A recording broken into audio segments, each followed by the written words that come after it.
Hi, I'm Ulysses, I'm James. and this is Comics Odyssey, setting sail on the sea of imagination. Is that a good catchphrase? Should I say that? Or is that cringe? Let's work on that. Setting sail on the seas of comic creativity or something. Yeah, we'll We'll get get there it. someday. Yeah. You This wanna episode is Batman Legends of the Dark Knight number 64 from 1994. It's an issue called Terminus. I picked this one.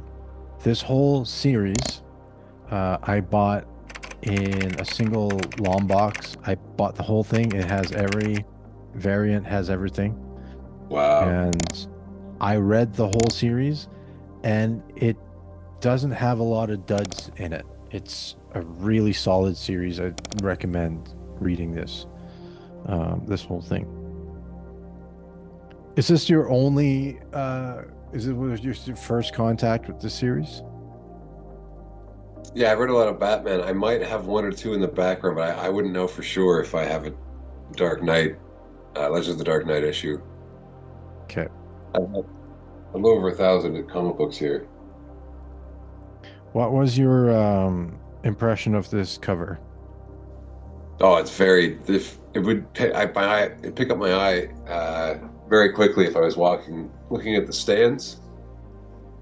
They're all most comic book covers are about two characters in some sort of conflict, or there's tension, they're about to fight, or they're in a mid-fight, somebody's throwing a punch, or there's lasers, or somebody's running towards something else.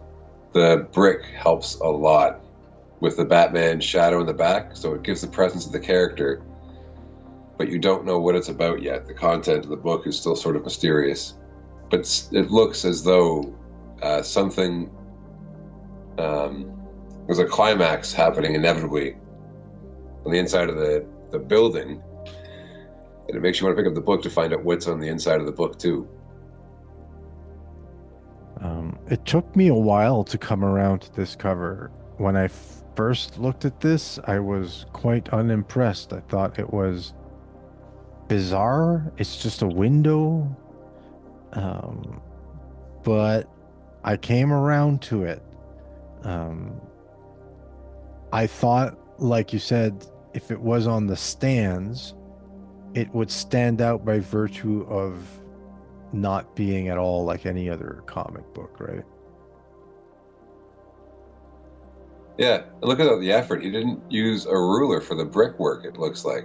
Or if he did, it wasn't. That's fucking impressive.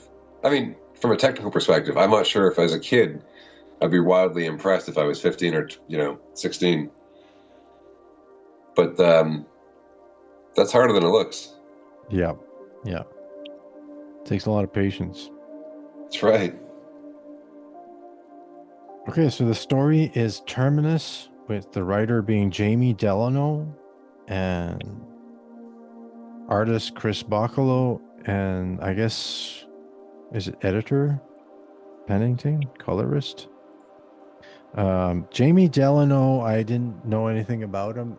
He's written a bunch of Hellblazer, um, which does explain the tone of this book, as we'll see. Um, this might actually be a repurposed Hellblazer script. And Chris Bachalo, don't know a lot about him. I know he's done a fair amount of work at Vertigo, um, but excellent artist. Oh, he's awesome. I came across him first at he was the original artist for Generation X. I He see. made his he distinguished himself by remember, I don't know if you remember the old Mad magazines, you've read those, but sometimes they'd have comic books stories happening in the borders of the in between the panels and outside the panels. And he'd do the same. So he'd have all this work done, tremendous detail on the inside of the panels, but then outside there'd be like monsters chasing each other from one page to the next with the climax maybe 6 pages in. Very Hmm. unique for comic books. He's a cool guy. So he's definitely like, as soon as you see this, you know what the tone of the book is. It's It's a nighttime atmosphere, city, urban decay, Skid Row type of thing. Um, Seedy, desperate. I like the. He looks. He's at the docks or something like that at some sort of bay front, but it's not nice. It's not like a hotel front or anything like that.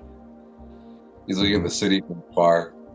Everything's black, like the water. There's no definition to it. He's surrounded So, by smoke. Maybe the panel beneath him, some kind of, gritty texture, mhm, and his eyes aren't showing, which I think leads to the next page or two. mhm. He's well framed because the bridge arch here kind of contains, and it kind of Yeah. it's like a lonely soul juxtaposed with the city, the imposing city. Um, it reminds me of when I lived in Vancouver. I lived near a few bridges, and they have like a kind of a scary atmosphere, especially in Vancouver, that was on the decline when I was there. So he's here to buy drugs, and it doesn't go well. Um, For the dealer. yeah, and ultimately, for this young gentleman who goes by the name of Studs, um, it's money first for the drugs, and he doesn't like that. He doesn't like the terms of that agreement, so he stabs the guy. And I thought the reaction of the dealer here was pretty good, pretty interesting. He just says, Su- "Oh, studs." Surprised but disappointed. He's not very angry. He's Yeah. like he's Why? probably disappointed he's dying, but he's disappointed in studs as well. hmm Why'd you go ahead and do that? Yeah. So here we have his conscience in the caption, and the captions are ragged here, which adds to the whole atmosphere, like the style of the caption box. And he's trying to talk himself into not caring about he just killed a guy, and just take the drugs. Never mind that you killed a guy.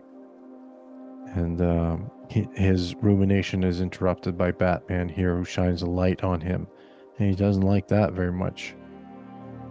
So he takes off running. And I noticed a little detail here. This city in the background is some kind of photo that's added onto the artwork somehow. Oh, And cool. we have this same city here. And I know because it has specifically kind of what do they call it? Like an off ramp here. Yeah, And yeah. it appears here as well. So it seems to be the same image, but he just put it in a different context, and you barely notice, right? So he didn't draw all that stuff, or he drew it separately, and it's inserted somehow. This was 94, possibly in Photoshop. That's possible, but or Corel Draw or whatever. I don't know. You'd have been a pretty young guy at the time. We were hmm studying that stuff in university, or sorry, in high school at that time. You might have. Right. When he I takes love. off running, wait, sorry, go ahead. I just love the panel, the big splash of the hotel, and the way it's got It's a curved perspective. it's wild. Makes it look sort of you're a little high going along this trip with him. hmm And it looks like it may be alive or something. Yeah. And it seems increasingly so. Like the building itself, as because I've already read the story. It's got the building has its own character. hmm But on the surface, it's basically a rundown, like crack house, sort of, um, like a slum.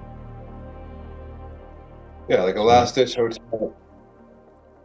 mhm. there's there are quite a few of those in Vancouver. Those single room occupancy buildings. Yeah, yeah. One of them. I lived in Vancouver as well on Main Street for a bit, and I was surprised to see some of the real estate out there. This is off topic from the comic book, but you'll be downtown with some of the highest real estate in Canada, and then out of nowhere will be some derelict building that you can't believe is still there, or else an entire like East Hastings. You'll have 2 blocks downtown where it's surrounded by the highest real estate in Canada, or some of, and then 2 blocks you can't rent real estate at all. Like it's just no one will go there. It's so dirty. Hmm. It's one of the cities where the haves and the have-nots live in close proximity, and it's the the disparity between the wealthy and the poor is so clearly, it's so much on display there. It's quite depressing. It's a really strong delineation for sure. Yeah. It's part of the reason I got out of there. It's funny too because it's so beautiful in that city, but um, such a like a civic grime to it, you know? Hmm. So this guy does take refuge in there away from Batman. He feels like he's lost Batman's trail, and he cooks up his drugs and takes his drugs, and we see flames take over, and this is where the story starts to take an ambiguous quality to it. So it takes a little while to kind of gather that it's not really burning, not really. Yeah, no, the building's not burning. I think it's his conscience, it's his sense of self, you know? Hmm. He's put aside that he's killed this guy for the drugs, but doing the drugs doesn't let him bury it all the way. And he's clearly a conflicted person. Batman doesn't appear that much in this issue, actually, but we do see his shadow here. Yeah, Shadow's the main character, you might say, in the story. Hmm. So again, the captions are important here. Kind of, at it seems like at first it's the studs guy that is kind of speaking. Okay, I'm gonna stay here. I'm gonna cook up my fix. I'll be okay, you know. But the more the story develops, the more he can see when we go to another scene and suddenly shift the focus to a different character, and the voice in the caption remains the same. This is a distinct character who's speaking from the captions. Yeah. So it's kind of disorienting, but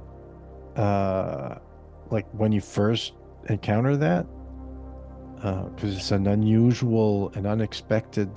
It's like deliberately deceitful at first. Yeah, it Makes you, took for granted that it was a drug addict yeah, captioning. you think it's this guy speaking, and it's kind of implied that way, and it kind of tricks you. It kind of reveals the trick all of a sudden that it's a separate person. We Who have is the a captain? Do we find out? I sort of got the impression reading that it was Gotham City itself. Oh, interesting. Yeah, we'll go through some theories in a second. Okay. Yeah. I have a theory. Yeah, that definitely could be. Yeah, that could work. Okay, we'll get to that. Um, we have another guy here, and we have another kind of like terrible story. I'm not going to go through the details of what happens to each person, but he's a drunk driver, hits a baby, and Yeah. ends up at the terminus as well, right? They're horrible people in this hotel. Absolutely horrible. Um, You and feel everyone, takes it easy on the woman a little bit, but the yeah, other one is completely unforgivable. but it's we see, and then that's the story. So we already got the basic shape of the story. people running away from something, from their guilt, from crime they committed, from the consequences of their actions. That's Uh, right. Responsibility. Yeah. yeah, or running away from bad people, which is what the case of the woman. And in here, we have like this one central character, Studs, who's being pursued by Batman, while there are these uh, metaphysical flames burning about. Would that be fair to say it that way? Yeah. Yeah. Yeah. Yeah. So throughout, the captions rather, start to kind of praise Batman and his lust for justice and righteousness and his desire to bring people to penance, right? Yeah. He's like living balance.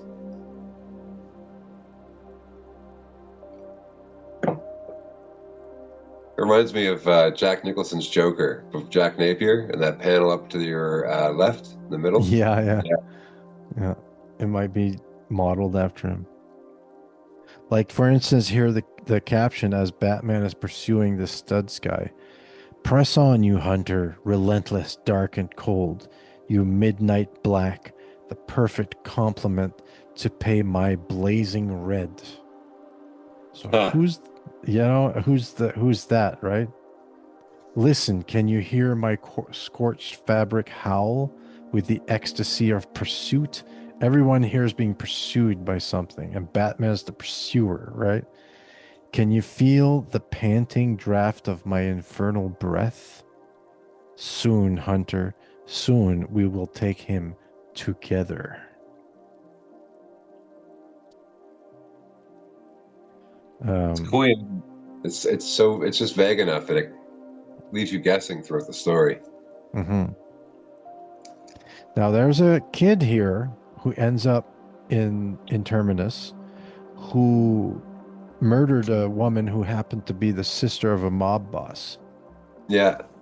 And the There's mob boss, you kind of think that he's going to fit the pattern where he's going to be kind of haunted by his guilt, but instead the mob boss shows up and burns him literally.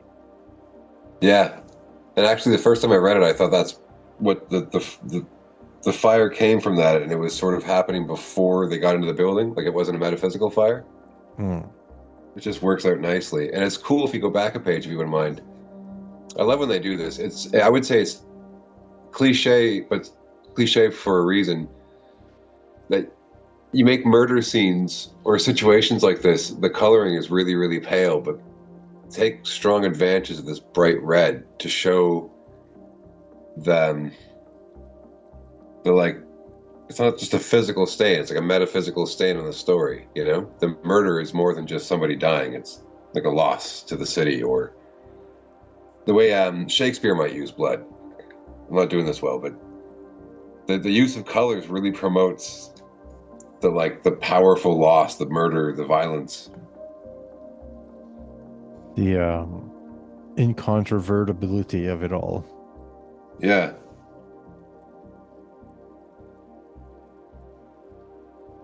Turns out Batman wasn't pursuing Studs at all. He was after this guy, this mobster. So he grabs him and he leaves Studs behind in Terminus with his guilt and his addiction.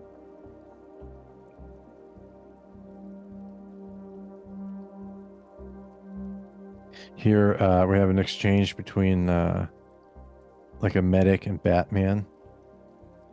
And Yeah, this was good. yeah, what happened? Did he fall and break his neck? Batman says, what? And the medic is kind of terrified. Like I said, I mean, accidental, of course. No, I wasn't saying you murdered the guy. So Batman's like like, of course. suggestive though. Hmm? Like he doesn't. It sounds a little suggestive though. Like he doesn't know for sure that Batman wouldn't do that. Yes, exactly. And Batman doesn't deny it either. Yeah. Now, what's odd here is that in the body bag, we have studs, but studs is in the building, right? That's very bizarre. See, I thought he got studs actually when I read it. You thought he got studs, eh? Then why is he in the room where the guy got set on fire? Yeah, so my impression was that he catches that and he's in the building. Like he leaves studs to go deal with the physical violence that's happening in the moment and then goes back for studs Okay. who had fallen. But again, it's not clear. Mm-hmm. But I got a theory that would explain it. And for me, um, it seems to be the clue seems to be in these last captions here, right?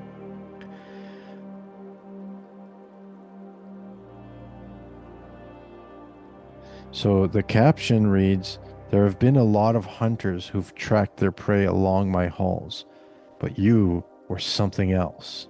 Speaking of Batman. I guess it's no good asking. No, a thing as dark and furious as you must stalk a wider hell. But listen, you don't need to be a stranger. Drop by from time to time. Be sure to keep it in mind as you go about your work. The home fires will always burn for you in the Terminus Hotel. Yeah. So the writer seems to indicate that Terminus is hell. Ah, And this is why we can have a man in a body bag and in Terminus. and still alive, but he's gone. Like Hmm. after tonight. Yeah. Yeah, that makes a lot of sense. It probably would be fitting of the story more so than the literal version that I thought it was when I first reading. And Terminus means the end point, right? And this is where you end up when you're a desperate person If you've pursued got by no, your guilt. that's right. If you've got no other options, Hmm. sort of where the material plane sort of merges with the immaterial, the principle, the ethics, the afterlife. And I gotta say, it sounds a little bit more. I forgot. The last bit didn't click with me, but it sounds like the text is coming not from Gotham City, but the hotel itself. Like there's a physical manifestation of hell, literally or not, in Gotham City, and it's kind of a fan of Batman. Yes. And at one point, it's saying, like, soon, soon we'll get studs together. So Yeah, yeah, that would be the devil. yeah. That's interesting. Hmm. And he's saying, you know, you don't need to be a stranger. He's trying to seduce Batman to hell, and Batman's always straddling this line, like, am I the bad guy or the good guy, right? And this is Yeah, reflected in this conversation here, which is the ambiguity, the morality is ambiguous, right? So yeah. I he's, gotta say, I like that version of Batman more than the shining Dark Knight that sort of appears in a lot of Justice League stories or the cartoons. I love the animated series tremendously, but the for me, my favorite version of or favorite take on Batman is the moral. Like he's so crystal clear in his mission, but it kind of becomes ambiguous at times for him. It's there's an ambiguity to fighting crime as a criminal mhm. and a lose touch. He's like a polished version of like a really cool version of Punisher. You know, like Punisher eventually becomes the criminal he's always hunting for. Mhm. Yeah, that's the archetype of the Batman is creature of the underworld, literally a Yeah, bat who lives in caves, and a bat is a creature that's of two worlds. Is a mammal that flies, Oh, nice. and he's got a bat cave, right? So, and he lives in the figurative underworld. So definitely to me, the archetype is creature of the underworld, Yeah. which is could be said to be creature of hell, right? It's like I'll keep the home fires burning for you. There's always a place for you in Terminus, right? Yeah, they did that nicely with Grant Morrison's Justice League is one of the ones that really portrayed Batman not as this super heroic thing, but this sort of terrifying guy in the team with no powers, but scares the shit out of everybody but Superman. Mm-hmm. Because he I want was, to take a few moments to, honor this artwork some more, which is it's quite brilliant. The expressiveness of the characters. yeah, Uh, he's got such a great style too. oh, it's just brilliant and solid on the details. Look at these cart this baby carriage. Yeah, There's no skimping. Like he's really drawing a baby carriage, and it looks convincing. And he doesn't take this, any shortcuts. He fills every panel. Like he gets crazier and crazier as Bacelow's career develops. The foreground, the background, the landscapes, the buildings, the cars, the character work, the clothing. He puts a lot of work into all of it. it would be so easy to just omit the background here and just communicate that panel as a man in a bed, but he draws the room, right?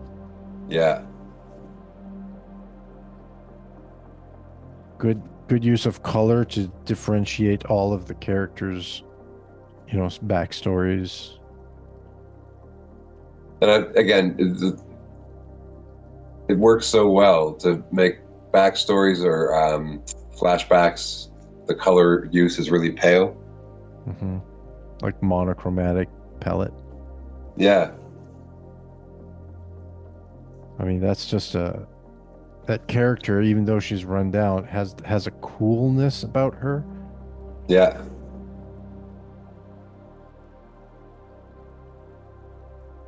I like Batman looking in the rear view mirror, at the Terminus hotel burning in the distance, like keeping an eye on it.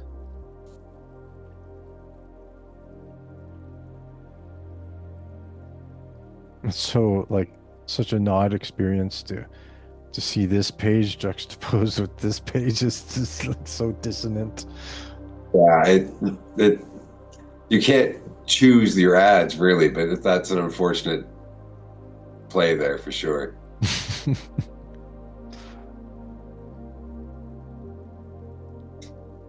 Like that works nicely just because the fire blends in with the advertisement.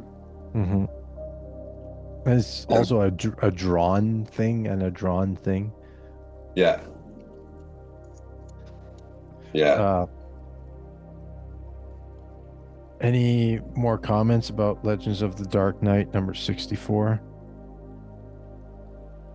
Not unless something cool happened on the letter page. Is there a letter page? It's usually an editor's. I didn't read the letter page. It would have been, I would have had to pick up the issue 2 months later in order to get letters about this issue here, which I should have done. And time permitting, there will be a paywall here, and I'll look over the letters page on my own with the people. So if you want to check if I did do that, go to the description below, click the 50% discount link to the Substack subscription, $2.50 a month, which is cheaper than any comic book on the stand. So drop a book that you don't like and support our content here. There's also links to Patreon and Discord. There's already people on the Discord. We're trying to build a community of true comic book fans here that would enjoy something like Legends of the Dark Knight number 64. Thanks for joining us. Thank you, James. Thanks for having me.